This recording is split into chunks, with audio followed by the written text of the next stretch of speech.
समदा बढ़ी छे फुलका जरा लागी सिनारे लहरी बेनी लहरी मारू छे मिसिर के আমরা समझते लिखे तुमर सगवा सगवा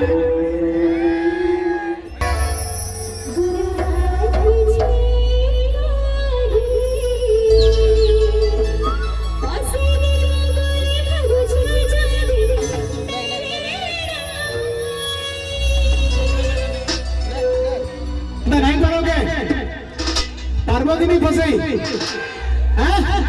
तो कहा मैंने सुमिला तुम्हें चूड़ी बहाना थी चूड़ी बहाना थी बुरा तुझे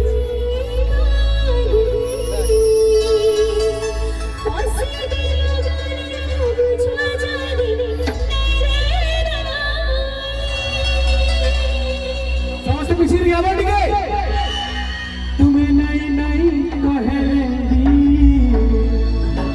नहीं थी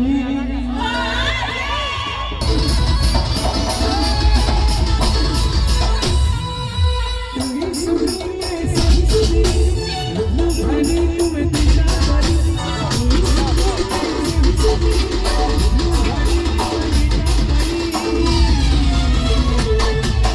सगवा सगवा चूड़ी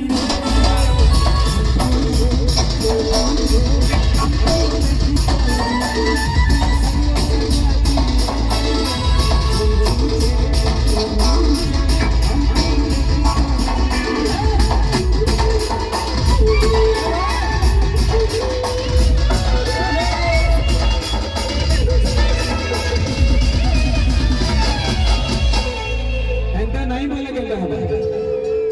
आज मोर भाई मैंने कहबे नहीं ठिकाना छे कहबनी नहीं ठिकाना छे पक्का जानी जो नाचमा तुम्हें नहीं नहीं कहेले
अच्छा कि नहीं थी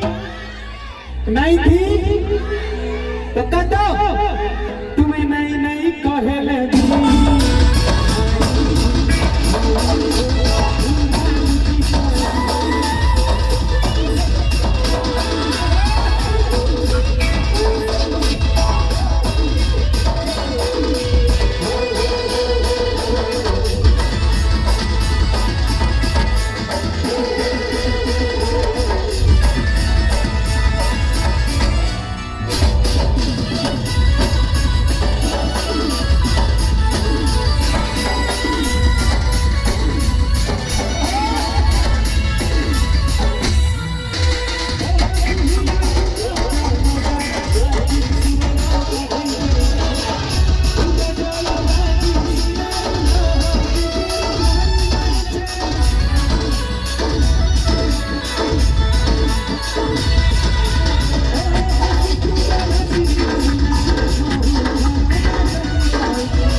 ନିଜେ ନିଜେ ଯାରେ ନାଚିବ ସମସ୍ତେ